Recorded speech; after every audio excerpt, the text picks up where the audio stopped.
Topic पढ़ने वाला है मेटल कार्बन, तो इसे हाईलाइट करते हैं इम्पोर्टेंट, और इसमें से रिएक्शन से संबंधित क्वेश्चन आपसे पूछा जाता है, तो इम्पोर्टेंट है मेटल कार्बन। चलिए स्टार्ट करते हैं। आपके पास एक कोई मेटल कार्बन दे रखा है, लाइक FeCO5 है, 18 इलेक्ट्रॉन कॉम्प्लेक्स सही है। इसकी रिएक्शन हमने किससे करवाई? 4 इलेक्ट्रॉन डोनर यानी कि 1,3-ब्यूटाडाइन से हिट किया या फोटोलिटिक कंडीशन दी। तो जब भी कार्बोनिल को हिट करते हैं तो उसके अंदर से क्या कार्बन मोनोऑक्साइड या कार्बोनिल एलिमिनेट होता है। तो ये आपके पास 2 कार्बोनिल एलिमिनेट हो गए, और उनकी जगह पे क्या हुआ, जो 1,3-ब्यूटाडाइन था उसने एंटर किया अंदर, कॉम्प्लेक्स के अंदर एंटर किया मीटा4 नैनोमोल, यानी कि इसकी एटॉमिसिटी कितनी है, मीटा4। अभी भी ये पावर एक कॉम्प्लेक्स क्या है, 18 इलेक्ट्रॉन रूल को फॉलो कर रहा है। ओके, अब सेकंड एग्जांपल लाइक FeCO5 की रिएक्शन अगर मैं साइक्लिक मैनर से करूँ, 1,3-ब्यूटाडाइन मींस साइक्लो 1,3-डाइईपेंटेन, साइक्लो 1,3-डाइईपेंटेन से मैं करूँ तो हमारे पास क्या बनेगा, CO3Fe, और एक ये साइक्लोपेंटाडाइन यहाँ पे अटैच होगा, और यहाँ पे अभी इसकी एटॉमिसिटी कितनी है, मीटा4, क्योंकि अभी इसकी एटॉमिसिटी 4 इलेक्ट्रॉन ये क्लस्टर में कंट्रीब्यूट कर रहा है, यानी मेटल को डोनेट कर रहा है। अगर मैं FeCO5 को जनरली फोटोलिटिक कंडीशन में रखूँ तो इसका क्या होगा, डाइमराइजेशन होगा, और क्या बनेगा हमारे पास Fe2CO9, जिसकी स्टडी हमने प्रीवियस लेक्चर में की थी इस पूरे पर्टिकुलर कंपाउंड को, और एक कार्बोनिल आपके पास एलिमिनेट होगा। अगर हम FeCO5 की रिएक्शन NaOH से करें तो आपको पता है कि जो टर्मिनल CO है वो किस टाइप से बिहेव करते हैं, टर्मिनल CO बिहेव करते हैं एज ए इलेक्ट्रोफाइल, जबकि बेजिंग CO बिहेव करते हैं एज ए न्यूक्लियोफाइल की तरह। तो यहाँ पे OH आपका न्यूक्लियोफाइल रहेगा जो कि टर्मिनल CO के ऊपर जाकर अटैच करेगा, और ओवरऑल ये जो रिएक्शन थी प्रीवियस लेक्चर में हम पढ़ चुके हैं, तो आपके पास क्या बनेगा, मेटल हाइड्राइड या मेटल कार्बोनेट कॉम्प्लेक्स आपको देखने को मिलेगा, जिसमें इसके ऊपर चार्ज कितना है, -1 है, इसलिए इसकी कहेंगे मेटल कार्बोनेट, प्लस CO2 इसके अंदर एलिमिनेट हो जाता है। ये रिएक्शन हमने पहले भी देखी है, CO4 Fe इस C डबल बॉन्ड O1H, फिर ये अगोस्टिक इंट्रोडक्शन देखने को मिलेगा, H मेटल के साथ अटैच हो जाएगा और CO2 आपका एलिमिनेट हो जाएगा, तो ये आपके पास कॉम्प्लेक्स ये बनेगा। अब अगर कार्बोनेट को इलेक्ट्रोफाइल कैचअप करवाए, लाइक अगर हमने इलेक्ट्रोफाइल लिया H+, तो हमारे पास क्या बनेगा, कॉम्प्लेक्स B H2FeCO4। अगर हम इस A का ऑक्सीडेशन करवाते हैं किससे, MnO2 से, तो आपका एक प्राइमर की तरह कॉम्प्लेक्स बनेगा Fe3CO12। इम्पोर्टेंट है ये, इसकी स्टडी भी हमने प्रीवियस लेक्चर में की है। अगर हम एक कॉम्प्लेक्स की रिएक्शन NaH से करवाते हैं,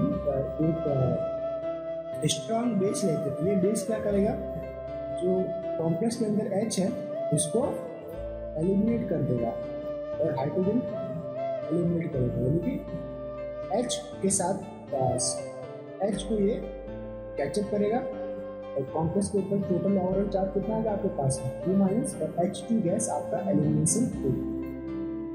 तो इस टाइप से आपको मेटल कार्बोनेट देखने को मिलेंगे। अब नीचे इनकी और डिटेल स्टडी करते हैं।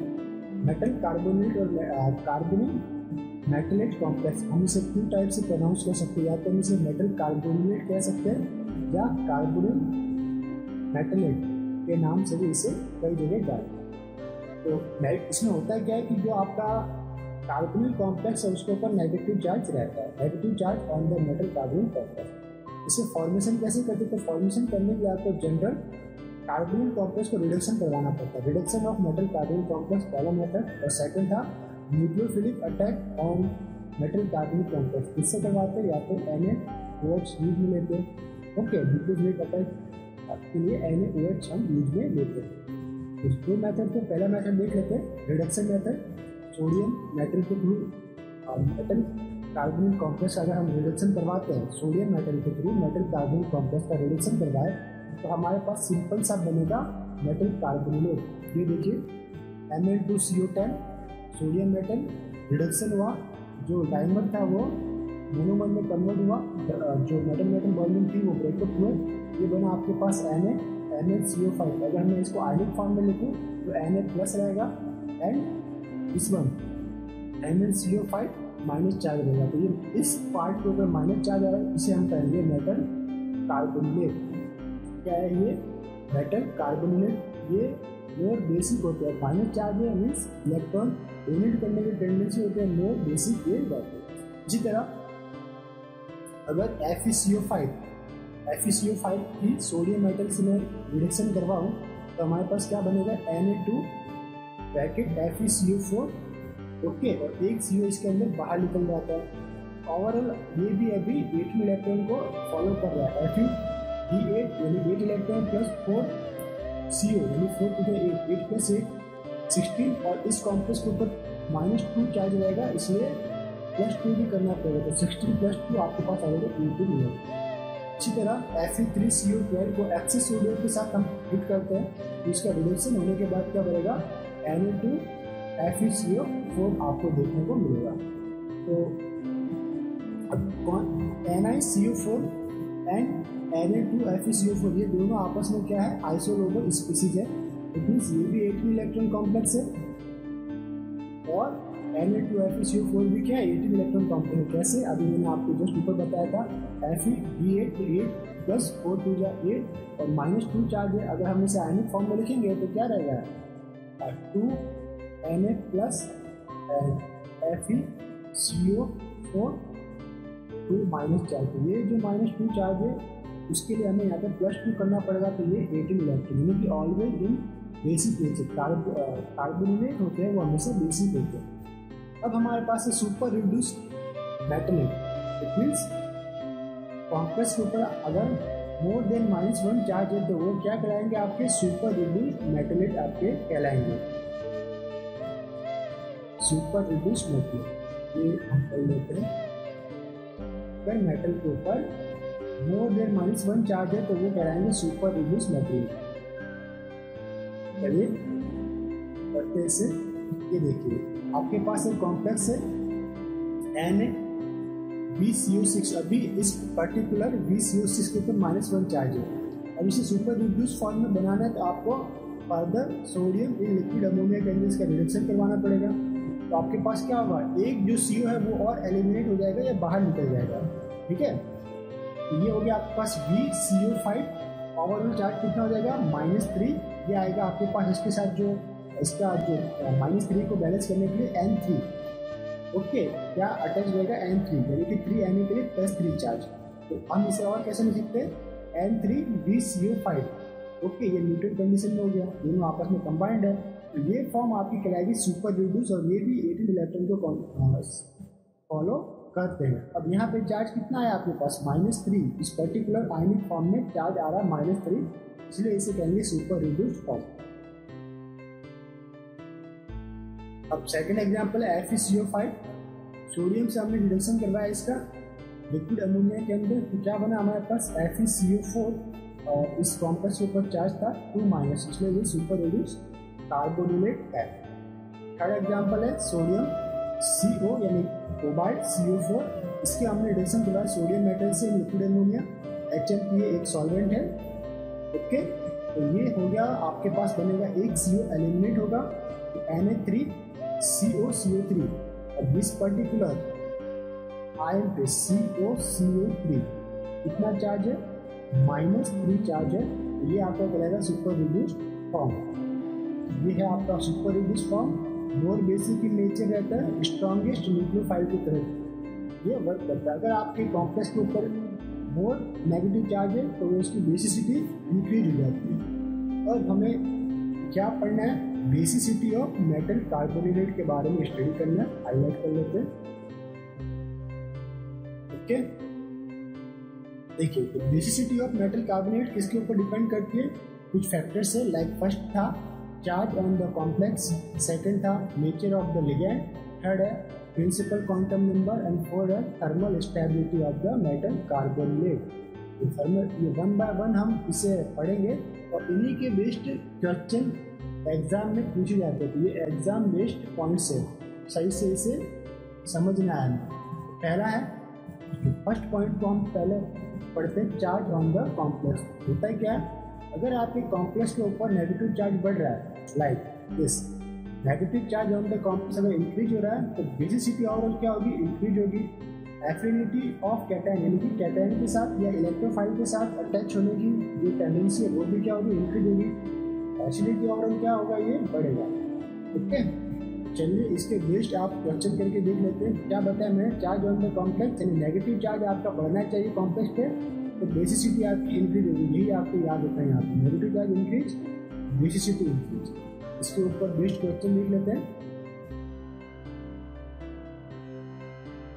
देखिए, write down the basicity order of following complex. तो ये कॉम्प्लेक्सेस है, FeCO4 2- charge, cobalt CO4 minus charge, chromium CO6 और ये है आपका न्यूट्रल। ये क्या हो गया, न्यूट्रल। तो अकॉर्डिंग टू फर्स्ट रूल कि negative charge on the complex increase, basicity increase. देख लीजिए बेसिसिटी ऑर्डर क्या रहेगा आपका, ये रहेगा complex A is greater than B is greater then C। और एसिडिटी ऑर्डर क्या रहेगा इसका, जस्ट इनवर्स। बेसिसिटी ऑर्डर है उसका इनवर्स क्या रहता है, एसिडिटी ऑर्डर। तो C complex is greater than B complex is greater than A complex. Okay, अब हम नेक्स्ट पर क्वेश्चन है। इसके अंदर आपके पास कॉम्प्लेक्स दे रखे MnCO5 minus charge, FeCO4 2- charge, NiCO4 and MnCO5 plus charge. अब बेसिसिटी ऑर्डर इसकी अगर हमें फाइंड आउट करनी है तो क्या रहेगा, सबसे हायर चार्ज कौन से कॉम्प्लेक्स के ऊपर है, तो B कॉम्प्लेक्स के ऊपर है, -2 चार्ज, तो B वाला सबसे मोर बेसिक होगा। Then A complex, then C complex and D complex. ये जो प्लस चार्ज है वो सबसे लेस बेसिक होगा। अगर एसिडिटी ऑर्डर पूछा जाए तो इसका जस्ट इनवर्स आपको करना है। अब सेकंड पॉइंट था प्रिंसिपल क्वांटम नंबर। देखिए, प्रिंसिपल क्वांटम नंबर जब बढ़ता है मेटल का, उस कंडीशन में भी आपकी बेसिसिटी इंक्रीज होती है। क्यों, क्योंकि प्रिंसिपल क्वांटम नंबर इंक्रीज होगा तो ओवरऑल मेटल के ऊपर इलेक्ट्रॉन डेंसिटी या साइज उसकी इंक्रीज होगी, इलेक्ट्रॉन डेंसिटी इंक्रीज होगी, बेसिसिटी उसकी क्या होगी, इंक्रीज होगी। लाइक पीरियड के अंदर हम अप टू डाउन जाते हैं तो size increase, atomic number increase और number of electron increase, basicity increase. ये इसका कॉन्सेप्ट था। ए कॉम्प्लेक्स आपको दे रखा है लाइक MnCO5 माइनस चार्ज, ये था आपका 3D से रिलेटेड मेटल। बी कॉम्प्लेक्स है TC यानी टेक्टिनियम CO5 minus charge, and C है रेनियम CO5 माइनस चार्ज। अब इसमें अकॉर्डिंग टू फर्स्ट रूल सभी के ऊपर सेम नेगेटिव चार्ज है, तो उसके अकॉर्डिंग हम इसकी बेसिसिटी डिफाइंड नहीं कर सकते, हमें सेकेंड रूल लगाना पड़ेगा। Basicity order depending on principal quantum number. अगर प्रिंसिपल क्वांटम नंबर ज़्यादा लाइक Re है, रेनियम है, तो बेसिसिटी इसकी ज़्यादा होगी कॉम्प्लेक्स C की, तो C is greater than B and B is greater than A। And cationic affinity वो भी आपकी C की ज़्यादा रहेगी, B से B की ज़्यादा रहेगी A से। और एसिडिटी ऑर्डर अगर पूछा जाए तो इसका इन्वर्स कर दीजिए, तो A कॉम्प्लेक्स मोर एसिडिक होगा compare to B and B is more acidic compare to C। Next question है इसके ऊपर बेस्ड एक देख लेते हैं। कॉम्प्लेक्स दे रखे आपके पास 4, A है रेनियम CO5 माइनस चार्ज, इस वन। E है FeCO5 और यहाँ पे कोई चार्ज नहीं है, न्यूट्रल है ये। C complex MnCO5 -1 charge and D complex CuCO4 -2 charge. तो देखिए ये -2 चार्ज वाला तो डेफिनेटली हाई, इसकी जो बेसिसिटी हाई रहेगी तो D सबसे पहले आएगा, फिर -1 चार्ज वाला इस वन के। अब -1 के दो आपके पास कॉम्प्लेक्स है A एंड C। अब A एंड C में कंपेयर कैसे करेंगे, according to principal quantum number. तो प्रिंसिपल क्वांटम नंबर किसका ज़्यादा है, A का, तो A मोर बेसिस होगा कंपेयर टू C, और C किसी ज़्यादा बेसिस होगा न्यूट्रल वाले से, तो B से। ये आ गया B, तो ये आपका रहा आंसर। अब नेक्स्ट जो फैक्टर था अफेक्टिंग फैक्टर, वो है आपका नेचर ऑफ द लिगेंड। पढ़ लेते हैं इसे, नेचर ऑफ द लिगेंड होगा क्या, अगर पाई डोनर लिगेंड आपके इंक्रीज होंगे कॉम्प्लेक्स में, पाई डोनर तो ओवरऑल मेटल के ऊपर इलेक्ट्रॉन डेंसिटी बढ़ेगी तो बेसिसिटी भी आपकी क्या रहेगी, इंक्रीज रहेगी और एसिडिटी डिक्रीज रहेगी। If pi accepted ligand increase होंगे आपके कॉम्प्लेक्स में तो इलेक्ट्रॉन डेंसिटी और मेटल डिक्रीज होगी, बेसिसिटी इसकी क्या रहेगी, डिक्रीज रहेगी। लाइक अब आपके पास दो दे रखे Cp- एंड 3R3, ये दोनों के दोनों इलेक्ट्रॉन डेंसिटी इंक्रीज करते हैं मेटल के ऊपर, तो इनकी बेसिसिटी भी क्या रहती है, इंक्रीज रहती है। कॉम्प्लेक्स की बेसिसिटी आपको इंक्रीज देखने को मिलेगी। इसके ऊपर बेस्ड क्वेश्चन कर लेते हैं।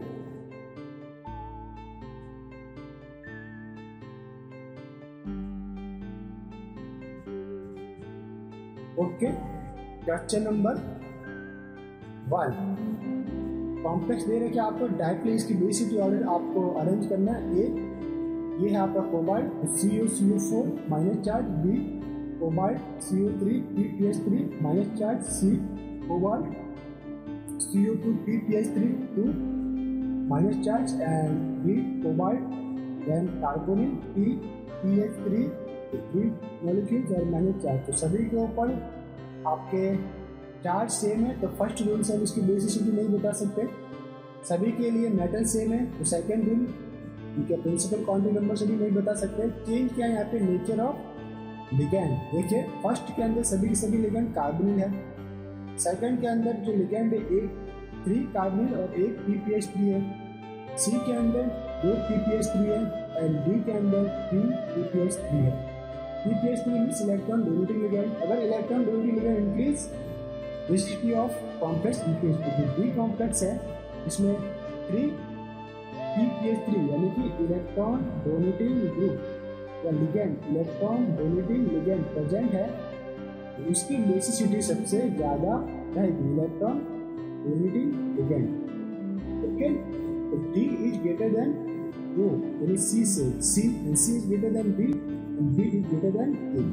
और एसिडिटी ऑर्डर पूछा जाए तो इसका क्या करना है, inverse, A is greater than B, B is greater then C is greater then D। चलिए नेक्स्ट क्वेश्चन देख लेते हैं।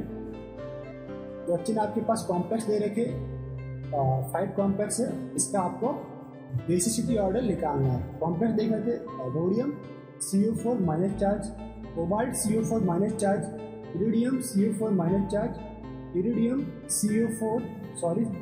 CO PNE3 और ये 3 molecule minus iridium PPH3 and ये 4 मॉलिक्यूल माइनस चार्ज है। अब देखिए A,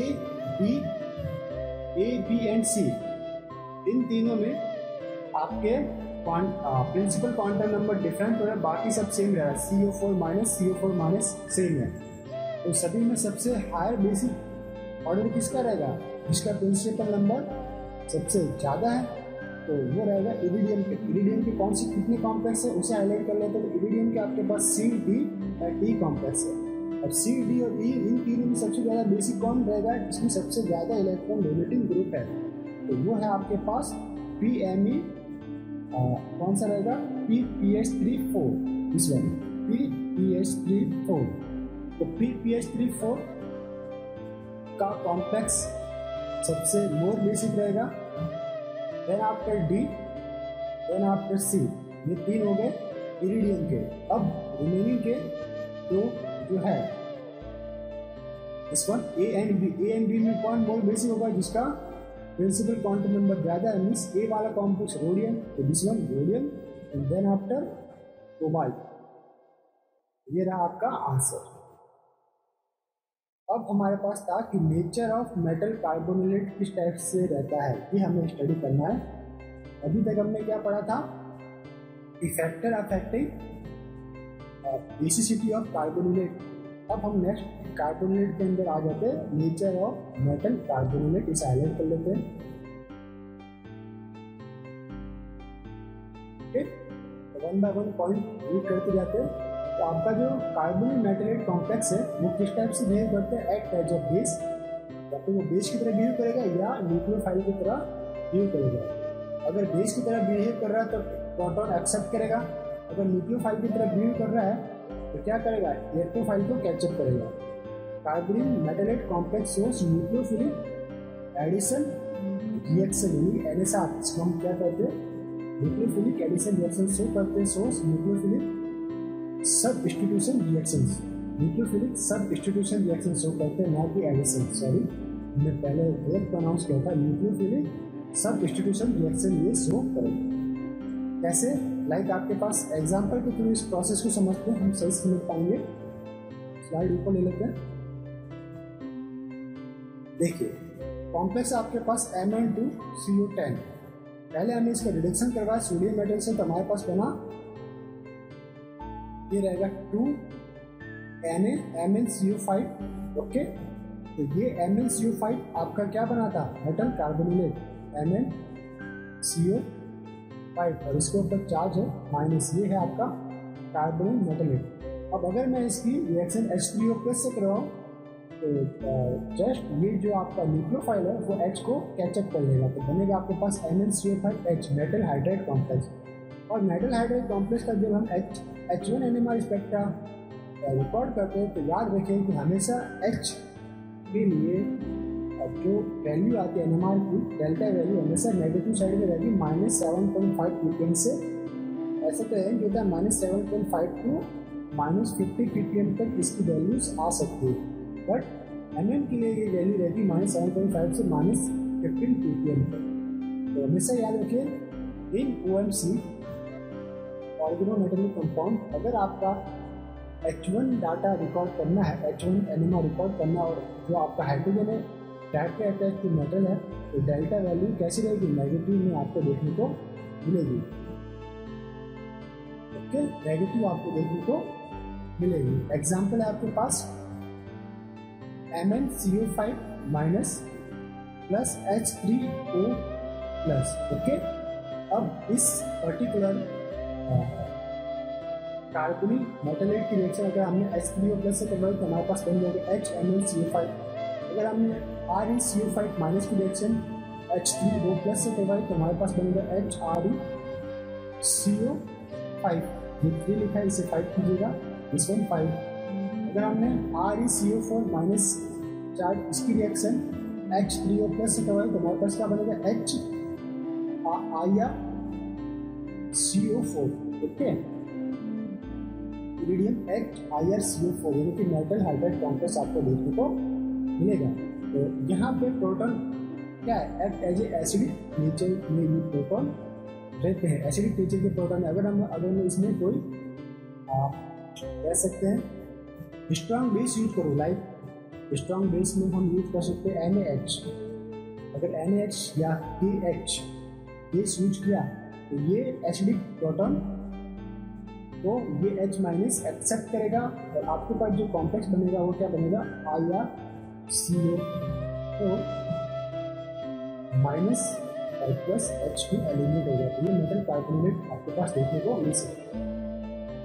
अगर हमारे पास metal super reduced metal carbonate है लाइक FeCO4 इसकी मैंने H2SO4 से रिएक्शन करवाई तो हमारे पास क्या होगा? कॉम्प्लेक्स पर्टिकुलर कॉम्प्लेक्स 2H को एक्सेप्ट करेगा FeCO4H2। ओके, अब हमें पढ़ना है थर्मल स्टेबिलिटी। थर्मल स्टेबिलिटी को कैसे डिफाइन करेंगे? अगर प्रिंसिपल क्वांटम नंबर इंक्रीज होता है तो उस पर्टिकुलर कॉम्प्लेक्सेस की थर्मल स्टेबिलिटी भी आपकी इंक्रीज देखने को मिलेगी। अगर थर्मल स्टेबिलिटी इंक्रीज है, बेसिसिटी डेफिनेटली उसकी इंक्रीज होगी, बट एसिडिटी उसकी डिक्रीज होगी। तो ये था थर्मल स्टेबिलिटी के अंदर short relationship. One by one हम स्टडी करते हैं। जैसे कॉम्प्लेक्स देखा ABC, एक है HMnCO5, एक है HPCCO5 और एक है HReCO5। सभी जो भी मेटल है आपके पास, मेटल किस फैमिली के है? Mn, मैग्नीज फैमिली के Mn PC। सबसे पहले क्या आएगा? PC से रख करते हैं Mn PCnRe। तो सबसे प्रिंसिपल क्वांटम नंबर सबसे ज़्यादा किसमें? Re वाला जो कॉम्प्लेक्स है, कॉम्प्लेक्स नंबर C 5D से जो बिलोंग करता है, तो मोर थर्मल स्टेबल होगा। तो thermal stability order C is greater than B, B is greater than A। तो बेसिसिटी ऑर्डर क्या होगा? इसी ऑर्डर में रहेगा ये जो थर्मल स्टेबिलिटी है, C is greater than B and B is greater than A। Okay, B is greater than A। ये रहा आपका एग्जाम्पल, देख लेते इसमें। लाइक HReCO5, हमने इसकी रिएक्शन करवाई H2O से, रिएक्शन क्या हुआ, स्लो डाउन है। क्यों? क्योंकि ये मोर थर्मल स्टेबल है। इस तरह HMnCO5 की H2O से हमने रिएक्शन करवाई, ये रिएक्शन क्या हो रही है, फास्ट हो रही है। क्यों? क्योंकि ये लेस थर्मल स्टेबल है। प्रिंसिपल क्वांटम नंबर Re का ज़्यादा है कंपेयर टू Mn से, इसलिए Mn वाली जो रिएक्शन है इसमें कॉम्प्लेक्स में Mn प्रेजेंट है, वो फास्टर होगी compare to ringing metal containing complex से। तो कंसेप्ट यहाँ पे ये लिखा है कि HReCO5 is more thermal stable than HMnCO5। तो metal hydride act as similar properties of proton. Okay, तो मेटल हाइड्राइड प्रोटॉन की तरह काम करते अगर उसमें हम स्ट्रॉन्ग बेस यूज करें। अब सेकंड मेथड था फॉर्मेशन। अब हमें सेकंड मेथड देखना है कि मेटल कार्बोनेट को हम कैसे फॉर्म कर सकते हैं। सेकंड मेथड हमने बताया था आपको पहले ही कि कार्बोनिल कॉम्प्लेक्स में अगर हम न्यूक्लियोफाइल लाइक OH से NaOH से KOH हम ले लें तो OH act as a nucleophile की तरह काम करेगा। ये रिएक्शन करवाते हैं तो हमारे पास इस टाइप से रिएक्शन होगी, देखते ऊपर।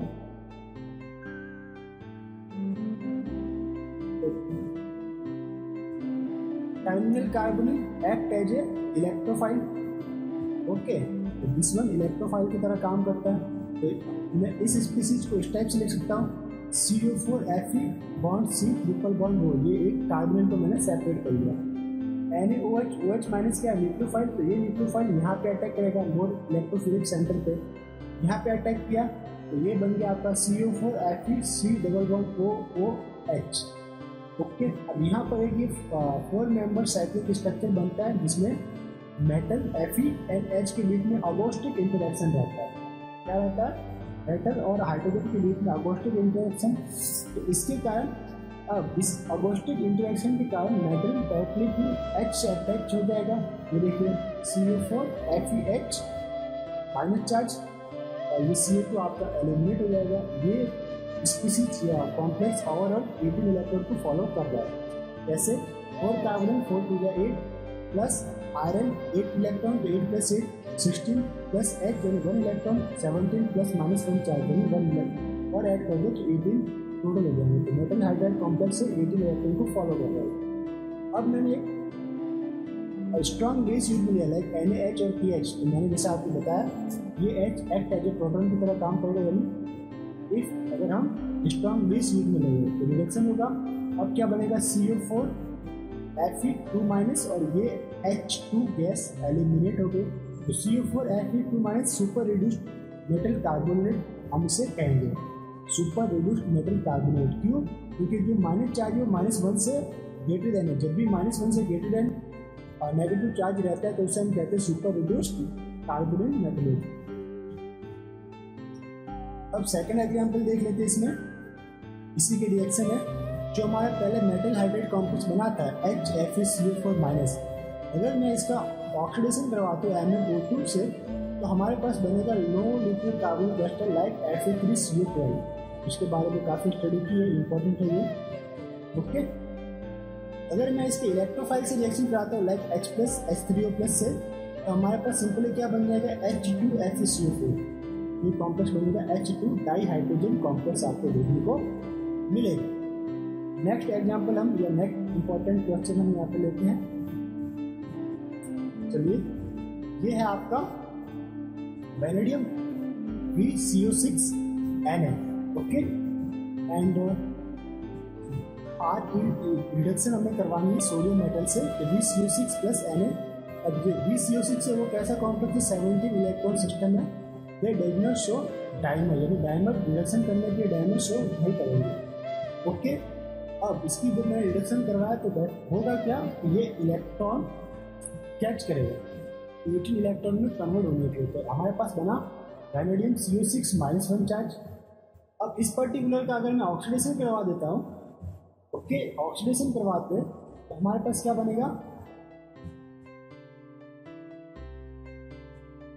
H3O से तो जनरली बन जाएगा VCO6 और यहाँ पे साथ में आएगा आपके पास H2। वो H2 नहीं लिखा हुआ आप लिख लेंगे, क्या रहेगा H, साथ में रहेगा H। तो ये माइनस को यूटिलाइज करने के लिए प्लस H प्लस इसके साथ जुड़ेगा। H3O प्लस क्या है, प्रोटिक एसिड है। प्रोटिक एसिड, और जब भी किसी कॉम्प्लेक्स में आप एसिड डालते हो तो डेफिनेटली उसमें क्या होता है, ऑक्सीडेशन मिलता है।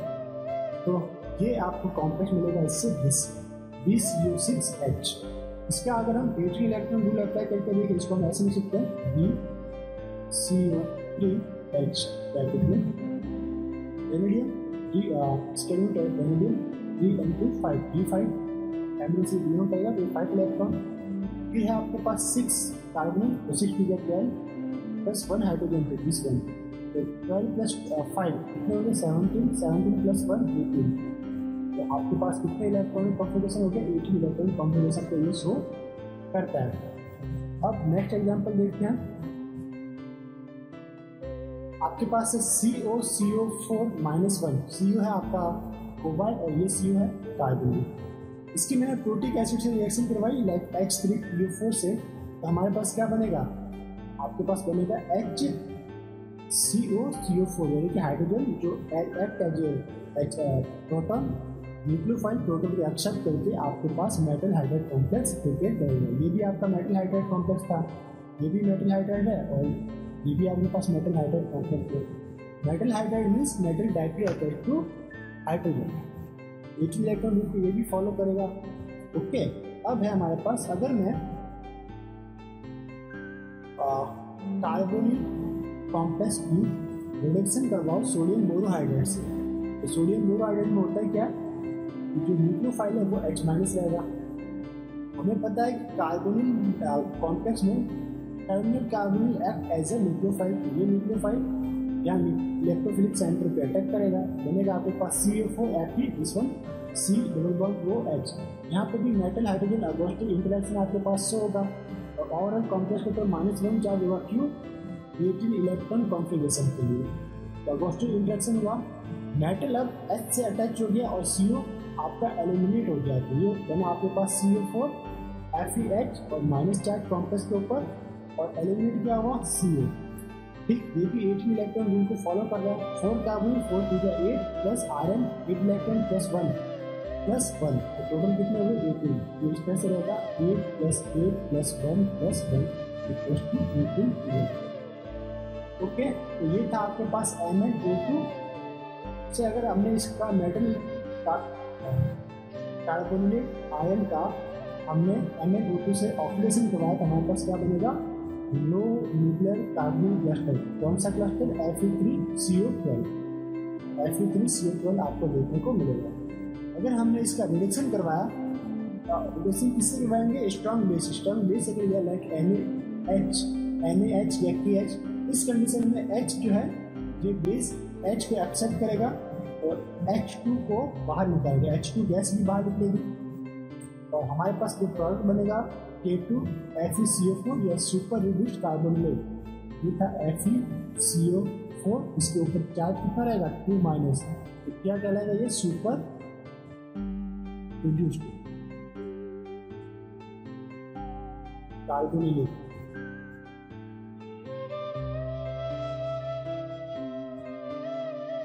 Okay, super reduced carbonate. अब हमें पढ़ना है रिएक्शन ऑफ कार्बोनिल मेटलेट। लाइक हमने पढ़ा था कि न्यूक्लियोफिलिक सब्स्टिट्यूशन रिएक्शन शुरू करते हैं, कैसे शुरू करते हैं वो हम चेक करते हैं। ये भी अच्छा टॉपिक है, रिएक्शन ऑफ कार्बोनिल मेटलेट। इसकी स्टडी हमें करनी है, इसको हाईलाइट कर लेते हैं। ओके, तो फर्स्ट रिएक्शन है nucleophilic substitution reaction. Nucleophilic substitution reaction short form में NSR, लाइक सोडियम MnCO5, ये आपका मेटल कार्बोनेट है। इसकी मैं रिएक्शन करवाई मिथाइल आयोडाइड से। तो मिथाइल आयोडाइड में मिथाइल क्या रहता है, पॉजिटिव चार्ज Na+ रहता है। तो ये आपका न्यूक्लियोफाइल, ये इलेक्ट्रोफाइल दोनों अटैच हो जाएंगे, लेकिन न्यूक्लियोफाइल ने सब्स्टिट्यूट किया किसे, I को। तो पहले यहाँ पे न्यूक्लियोफाइल I था, आयोडीन था, वो रिप्लेस हो जाएगा MnCO5 से। तो ये बन गया आपके पास CO5Mn। Ne को मैं क्या लिख सकता हूँ, CH3 लिख सकता हूँ, तो हमारे पास ये कॉम्प्लेक्स आपको देखने को मिलेगा।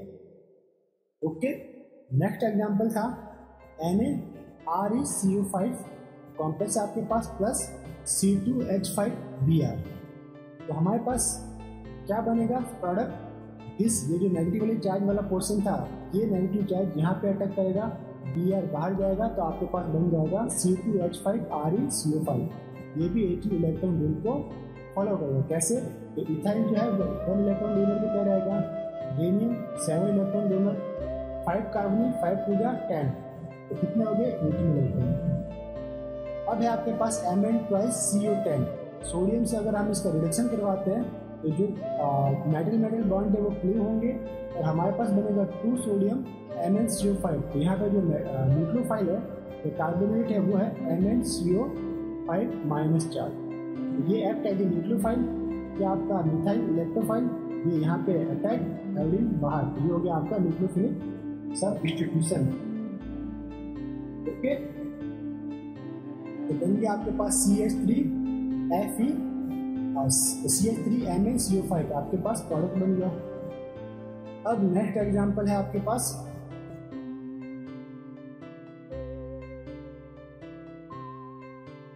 हमने Re2CO10 की रिएक्शन सोडियम मेटल से करवाई, तो रिड्यूस होने के बाद क्या बनेगा Na-ReCO5, इसके ऊपर माइनस चार्ज आएगा,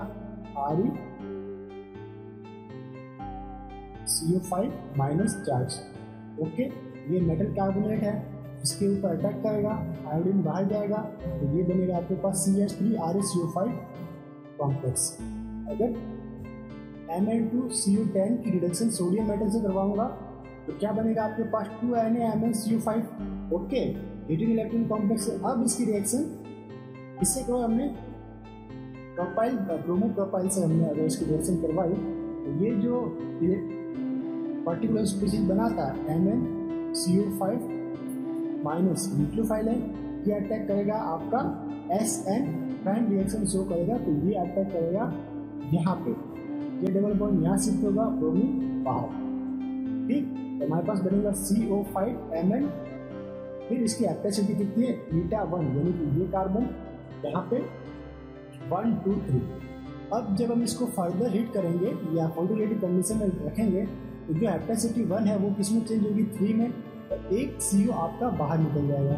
तो हमने इसे हिट किया, एक CO कार्बोनिल बाहर आ गया, ये कहलाएगा आपका dissociative mechanism SN prime reaction, SN1 reaction dissociative mechanism है आपका, या SN प्राइम भी बोल सकते हैं इसे।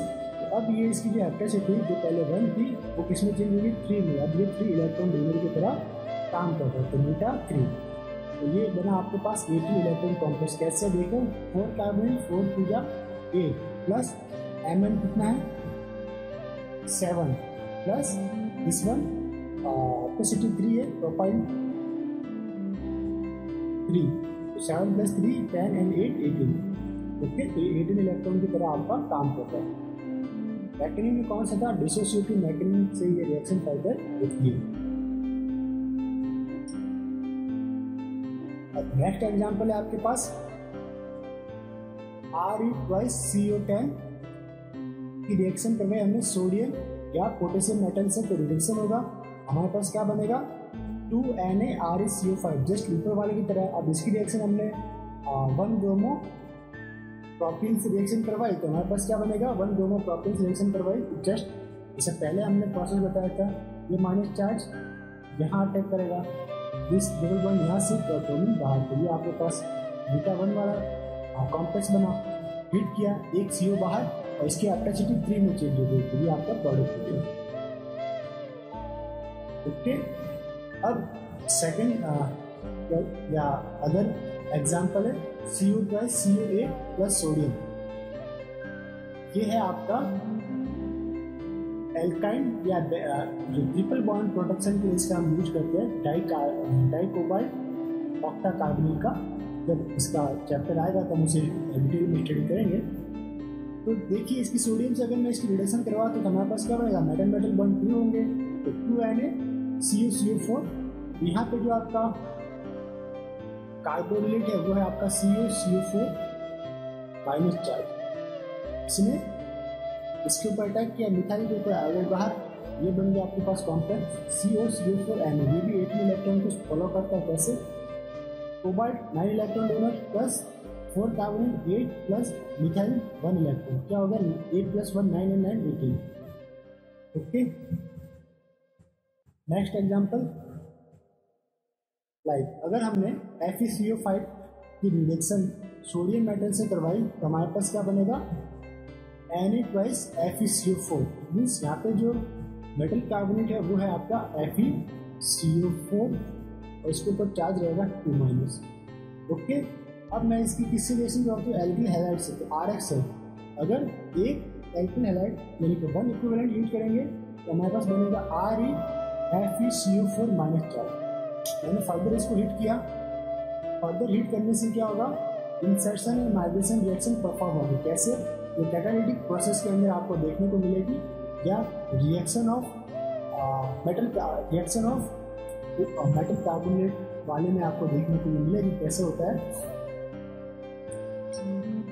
इसका एक पूरा चैप्टर है कि रिएक्शन ऑफ ऑर्गेनोमेटेलिक कंपाउंड, उसका हम इसे डिटेल से स्टडी करेंगे। एट प्रेजेंट टाइम मैं आपको बता देता हूँ लाइक Fe के साथ हमने लिखा 3CO3, एक हमने लिखा इस वन, एक के लिए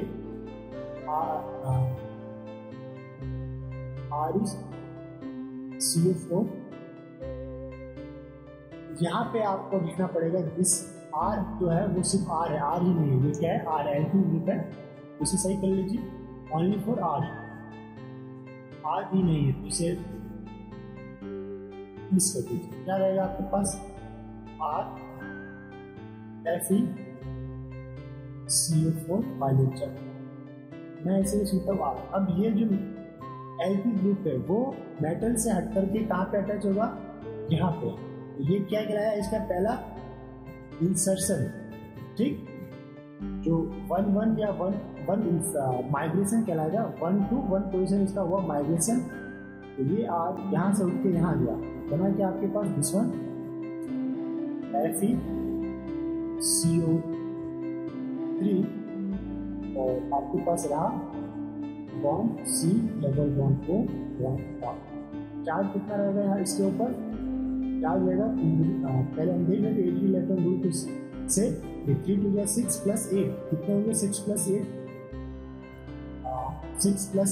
8 14 plus 1 15। तो आपके पास 3 चार्ज चाहिए, बट यहाँ पे जो आपको मेटल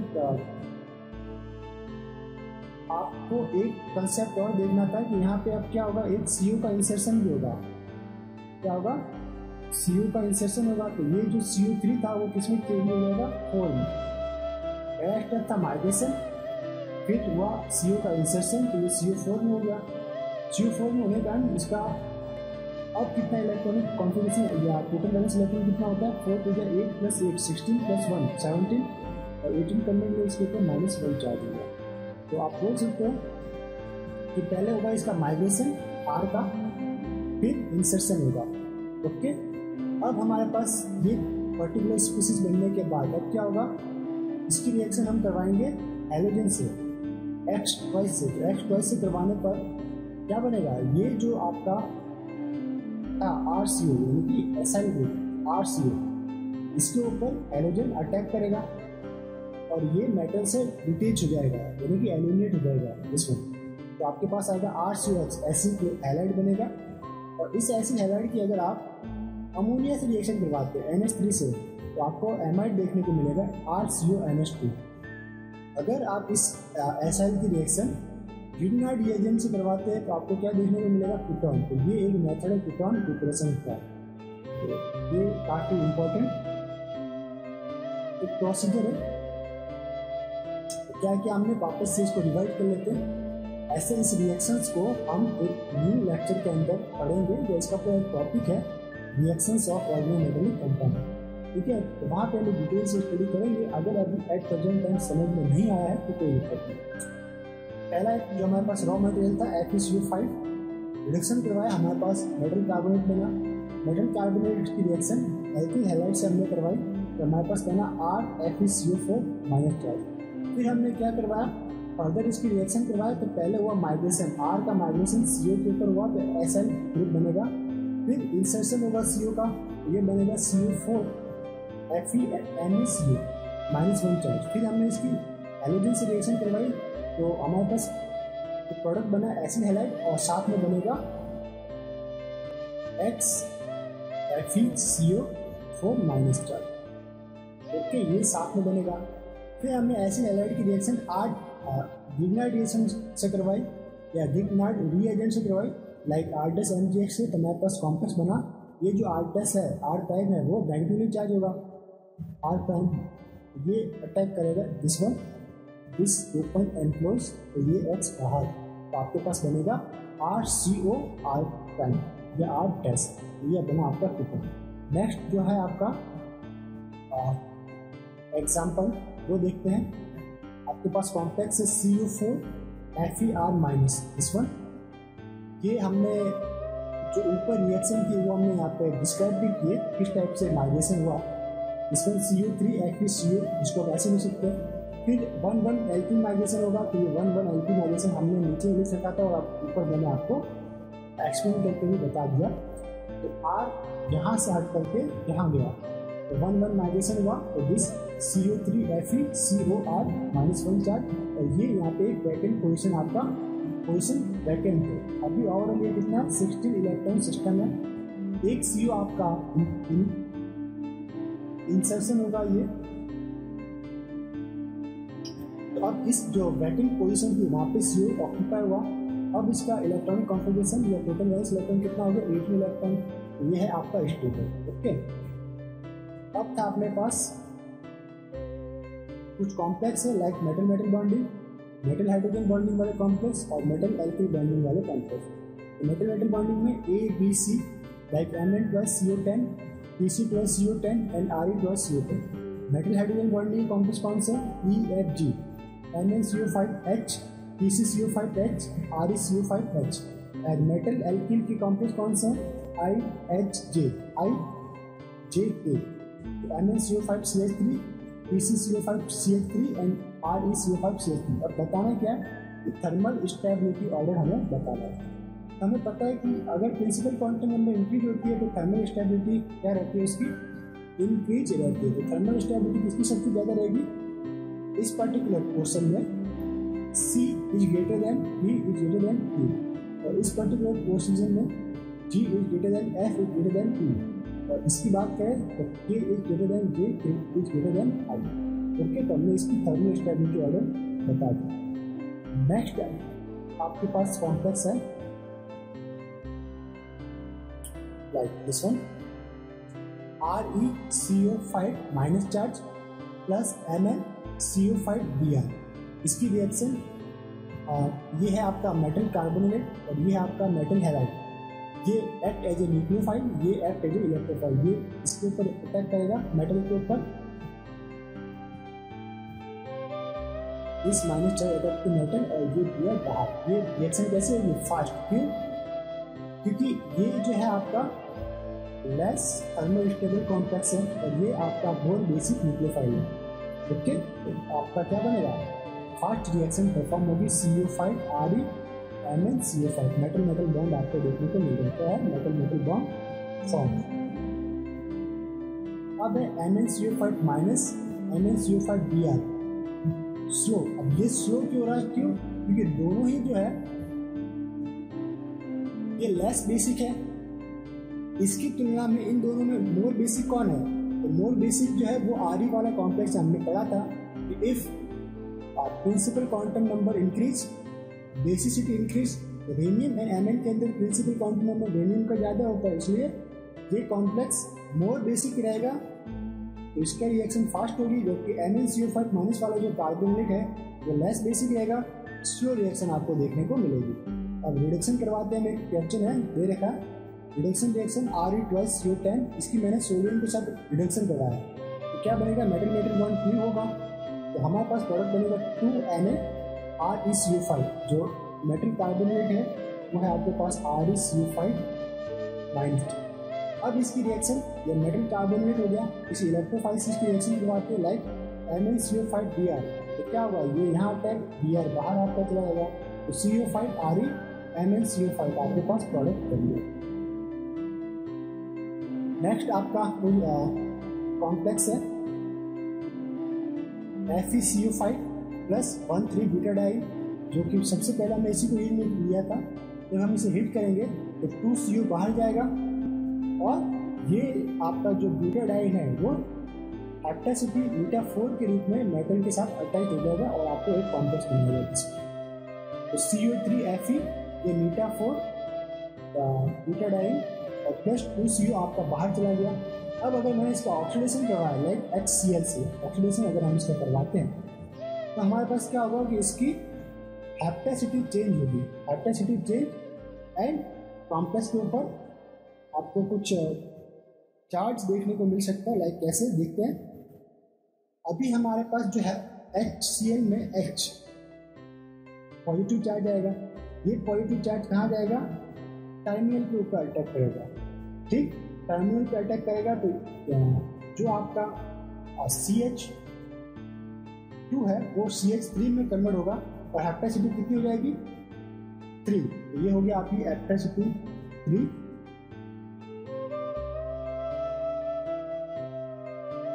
ये CH3 होगी, ये आपका टर्मिनल का CH3 हेप्टासिटी 3। अभी ये 3 इलेक्ट्रॉन डोनेट कर रहा है और टोटल वैलेंस इलेक्ट्रॉन कितना है, तो 3 टू जा 6 प्लस Fe का 8 प्लस ये 3, तो 6 प्लस 8 14 प्लस 3 17।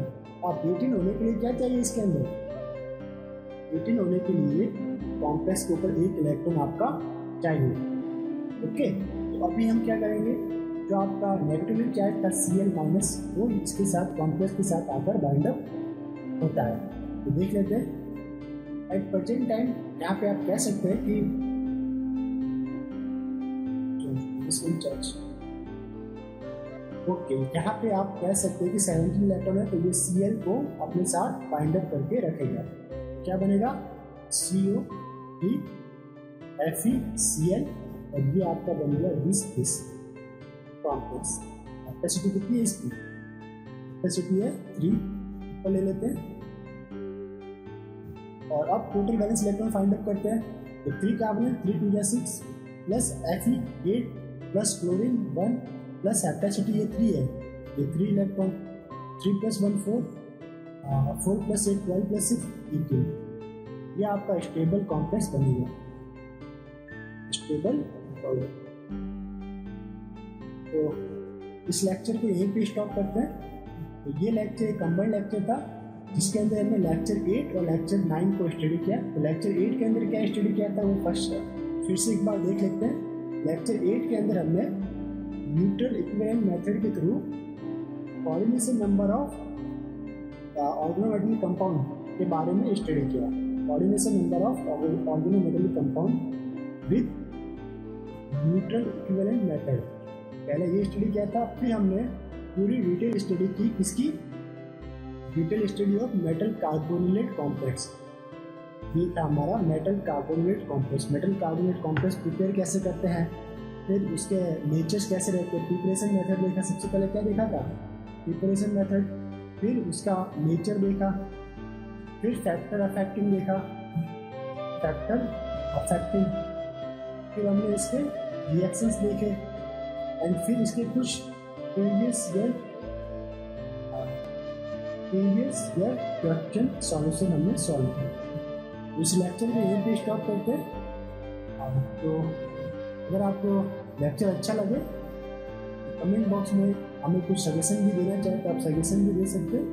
बने रहिए हमारे लेक्चर के साथ, हमारे वीडियोस के साथ, चैनल के साथ। मिलते हैं लेक्चर नंबर 10 में, तब तक के लिए हैव अ नाइस डे। खुश रहिए, मुस्कुराते रहिए।